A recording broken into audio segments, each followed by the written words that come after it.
भिवंडीत धोकादायक 4 मजली इमारत कोसळली, एकाचा मृत्यू, ढिगाऱ्याखाली 4 ते 5 जण अडकल्याची भीती, एनडीआरएफ कडून मदत कार्य सुरू.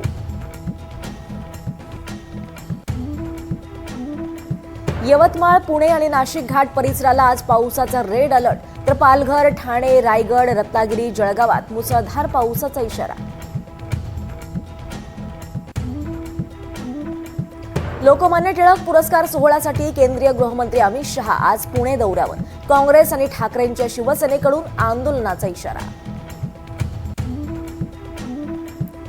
पालकमंत्री सुनेत्रा पवारांच्या बीड दौऱ्याचा आज दुसरा दिवस, विविध विकास कामांचं उद्घाटन आणि डीपीडीसीच्या बैठकीला उपस्थित राहणार.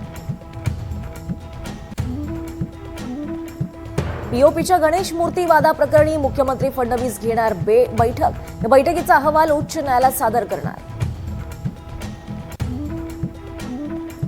केंद्रीय मंत्रिमंडळाची आज दुपारी 1 वाजता बैठक, महत्वाची विधेयकं, मंत्रिमंडळ फेरबदलाबाबत चर्चेची शक्यता.